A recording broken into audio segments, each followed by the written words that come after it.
regardez Bonsoir Paris, c'est votre emploi ce soir en partenariat avec le magazine L'Étudiant. Bientôt lycéen de terminale et futurs bacheliers, vous devrez faire vos vœux pour vos choix de formation et métiers pour votre avenir. On sait, c'est un peu la pression et tout ça se fait sur Parcoursup. Salut Étienne. Bonjour Marguerite et bonne année. Mais oui, bonne année, voilà. Ravi de te retrouver pour 2022.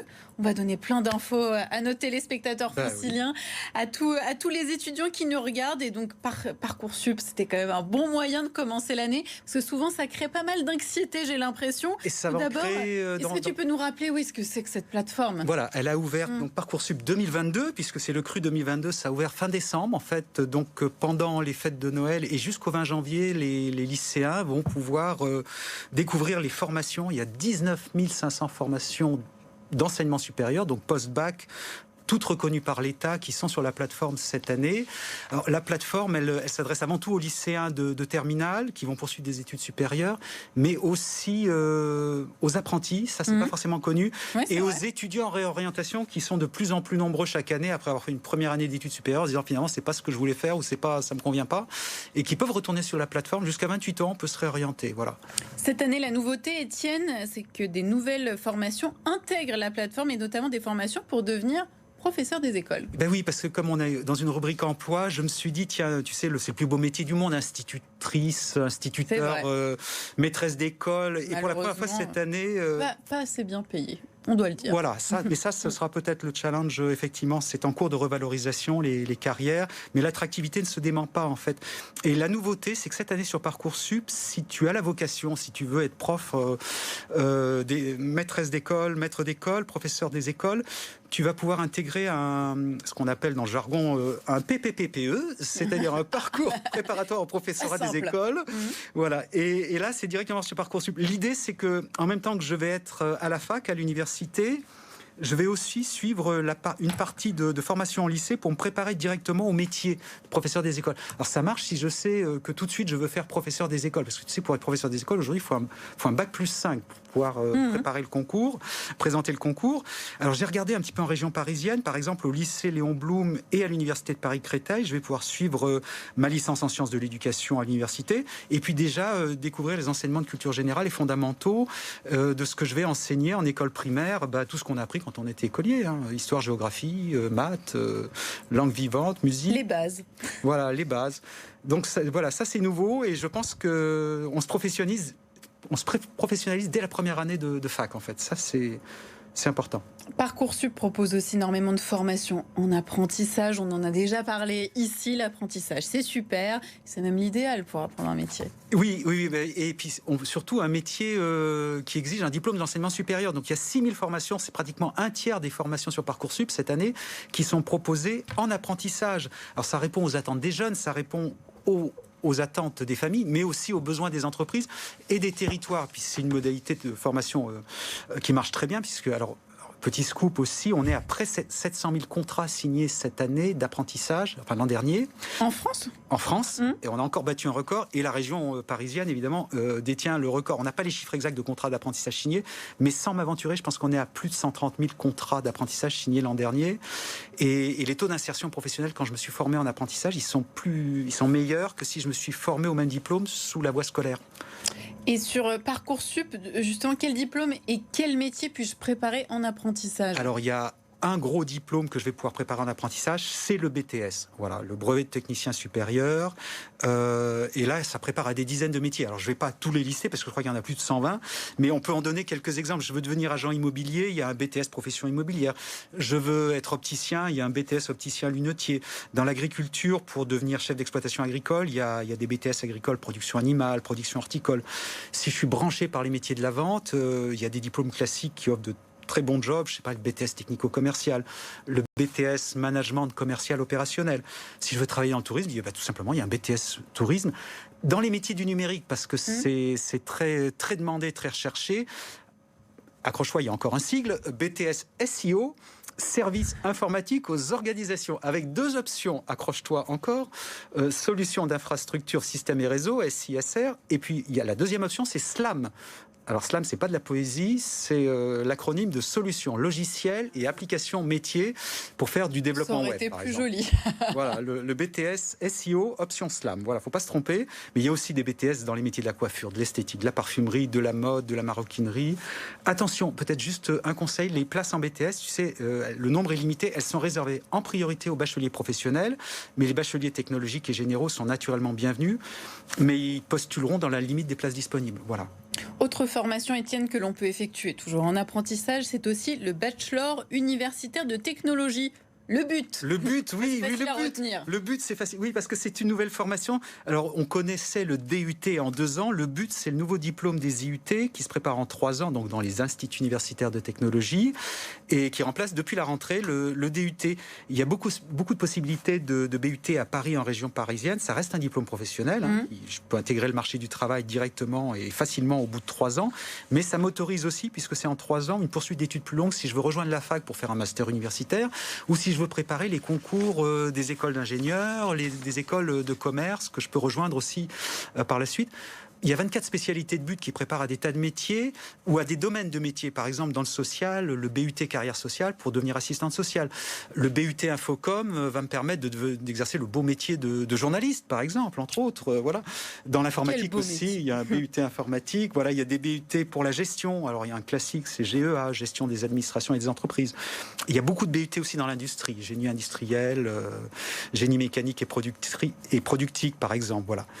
Étienne, il y a aussi beaucoup de jeunes qui veulent travailler dans le domaine de la santé. C'est encore sur Parcoursup qu'il faut postuler. Et voilà, et de plus en plus, sont les formations les plus demandées dans le domaine de la santé sur Parcoursup. Les métiers de la relation d'aide, les métiers du médical, du paramédical, ça a du sens. On le voit très bien pendant la période. La crise sanitaire a renforcé l'attractivité de ces métiers auprès des jeunes. Je ne sais pas si tu sais, mais le diplôme d'état d'infirmier, c'est celui qui est le plus demandé, qui a fait l'objet de plus de vœux sur Parcoursup. On était à près de 700 000 vœux. Mais c'est fou, au moment où justement il y a énormément aussi d'émissions dans les services hospitaliers. Voilà, mais la relève est assurée, si j'ose dire. Voilà, il y a un fort turnover et on peut espérer, comme les métiers de prof, finalement les métiers dont on a le plus besoin, d'enseignement ou de soins, c'est ces métiers-là dont il faudra revaloriser les carrières, les parcours. Le diplôme d'état d'infirmier, il se prépare dans les IFSI, les instituts de formation aux soins infirmiers. Il y en a beaucoup en région parisienne. Il dépend des hôpitaux, de la PHP ou d'organismes comme la Croix-Rouge. C'est une formation sélective. On va examiner vos notes de première, de terminale et votre motivation. Je sais pas, on n'a peut-être pas le temps de rentrer dans tous les prérequis. Parcoursup appelle pas ça les prérequis, il appelle ça les attendus. Mais en gros, dans vos dossiers, il faudra prouver votre intérêt pour les questions sanitaires et sociales et puis toutes vos qualités relationnelles et humaines. Puis il faudra quand même avoir des qualités scientifiques. Voilà. Pour devenir médecin, dentiste, pharmacien, sage-femme, par contre, attention, les règles du jeu ont changé. Voilà, alors elles ont changé depuis 2 ans. Avant, il y avait une première année commune aux études de santé. Je vais faire très court. Le dispositif aujourd'hui, c'est d'un côté, vous avez 2 cursus bien différents. D'un côté, le PASS, le parcours spécifique accès santé, et de l'autre, la LAS, licence avec option santé. Mais ce qui ne change pas, c'est que ces nouvelles formations resteront malgré tout très sélectives au moment de votre passage en 2e année, soit de médecine, de dentaire, de pharmacie ou de maïeutique. Voilà. Parcoursup, on a parlé du Parcoursup pour les lycéens, mais beaucoup de jeunes en réorientation peuvent aussi retourner s'y inscrire. Voilà, il faut pas hésiter. On peut se réorienter jusqu'à 28 ans via Parcoursup. C'est pas toujours connu. Si vous estimez que vous n'avez pas choisi la bonne voie, là, vous avez droit à une 2e chance. Voilà, ou si vous avez abandonné en première année d'études supérieures, quelles que soient vos raisons, ça peut être des raisons de santé ou parce que la formation vous n'arriviez pas à suivre. Chaque année, il y a plus de 110 000 étudiants qui se réorientent, qui repassent par Parcoursup pour se réinscrire en première année d'études supérieures. Mais attention, inscription, rédaction du dossier, choix des vœux, attente des propositions, il faut tout recommencer à zéro. C'est pas une décision facile à prendre et donc n'abandonnez pas vos études à la légère, c'est le conseil que je donnerais. Voilà. Et question pratique, comment je m'inscris sur Parcoursup ? Alors, tu peux t'inscrire à partir du 20 janvier. Et la deadline, c'est jusqu'au 29 mars inclus. Et tu auras besoin de ton adresse électronique, qu'elle soit valide, et de l'identifiant national élève. Donc, les enfants connaissent bien, c'est l'INE qui est composé de 10 chiffres. Puis bien sûr, les notes aux épreuves anticipées du bac. Et puis ne pas oublier l'avis d'imposition de vos parents. Ça peut compter pour faire une simulation de demande de bourse ou postuler à une classe préparatoire qui comporte un internat. Ça c'est important parce qu'il faudra, pour que ce soit attribué, il faudra justifier des revenus de vos parents. Voilà. Pour terminer, Étienne, on va rappeler le calendrier de Parcoursup. La plateforme est ouverte donc depuis le 21 décembre et on peut découvrir et consulter les formations. Quand et jusqu'à quand les jeunes lycéens parisiens et franciliens pourront-ils formuler leurs vœux? Comme tous les Français, tu as raison, il ne faut pas rater le timing, hein, c'est très précis. Oui. Mettez-vous des alertes sur votre ordi ou votre smartphone à toutes les étapes de la procédure. Je vais donner les 3 premières grandes étapes pour commencer. Donc à partir du 20 janvier, là dans quelques jours, je peux commencer à m'inscrire sur Parcoursup et formuler mes vœux. Il faut que je formule mes vœux jusqu'au 29 mars. Je peux ajouter des vœux en cours jusqu'au 29 mars.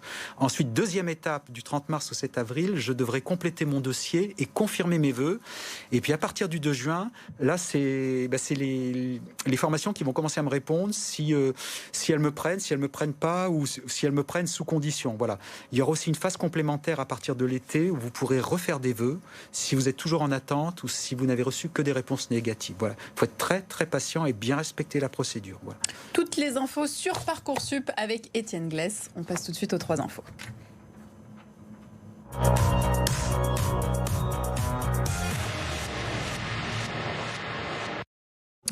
Pour trouver la formation et les métiers ou domaines de métiers qui me plaisent, le salon de l'apprentissage et de l'alternance et des métiers de l'étudiant se tiendra bien en présentiel et c'est le 14 et le 15 janvier prochain. Et c'est porte de Versailles à Paris. Alors on a un protocole sanitaire très strict. On est en train d'élargir les allées. On met en place des jauges alors qu'on n'est pas obligé de le faire pour maintenir la distanciation. Donc c'est 14 et 15 janvier. Moi j'animerai des conférences, donc vous pouvez beaucoup de conférences métiers, beaucoup de conférences alternance. On vous expliquera le mode d'emploi. Voilà, vous pouvez télécharger l'inscription gratuitement sur l'étudiant.fr et vous pourrez sur place récupérer venez vous informer en présentiel. C'est quand même ce qu'il y a de mieux de rencontrer les jeunes, rencontrer les professionnels des métiers, les spécialistes de l'orientation. C'est quand même le mieux pour s'informer. La plateforme Parcoursup, dont on parlait à l'instant, et l'étudiant toujours feront un live le jeudi 20 janvier pour répondre à toutes les questions. Oui, parce que les pouvoirs publics ont fait appel à nous. Donc on va animer, on aura notre journaliste spécialisé, Thibaut Cogent, qui va répondre à toutes vos questions. Et puis des experts du ministère de l'Enseignement supérieur dans les différents domaines de formation et de métier. Donc n'hésitez pas à vous connecter le jeudi 20 janvier. Enfin, les demandes de bourse ou de logement, il faut commencer aussi les démarches en ce mois de janvier. Il y a pas mal de choses à faire. Voilà. C'est pour la rentrée 2022-2023. Oui, pensez-y. Si vous voulez pas vous retrouver en galère à la rentrée de septembre, c'est des démarches à entreprendre en parallèle à partir du 20 janvier également, et vous avez jusqu'au plus tard, jusqu'à mi-mai. Voilà, parce que pour obtenir le statut de boursier, si vous l'obtenez, vous allez être exonéré du paiement des droits de scolarité, d'inscription dans les formations. Voilà, donc ne tardez pas. Voilà, la marche à suivre, en fait, c'est d'aller sur le site messervicesétudiants.gouv.fr pour faire votre demande de dossier social étudiant, ce qu'on appelle le DSE, encore un sigle, et puis mais prenez-y vous tôt, voilà, pas se retrouver en galère, parce qu'en septembre, on a souvent des gens, vous faites des reportages à BFM, on voit les jeunes, notamment de province ou de banlieue, qui sont en galère de logement, tu vois. Il faut s'y prendre. Donc c'est important, n'hésitez pas à mettre une petite alerte toujours sur votre ordinateur, sur votre smartphone pour y penser et préparer votre avenir. Merci beaucoup Étienne d'avoir été avec nous. On te retrouvera évidemment en février du coup pour un nouveau numéro de ces émissions spéciales en partenariat avec le magazine L'Étudiant. Nous on se retrouve demain pour votre santé. Si vous avez des thématiques, des questions que vous souhaitez aborder, n'hésitez pas à nous contacter. Voici les coordonnées de l'émission. Un numéro de téléphone, le 06 13 02 46 93 et toujours notre adresse mail témoin avec un s @bfmparis.fr.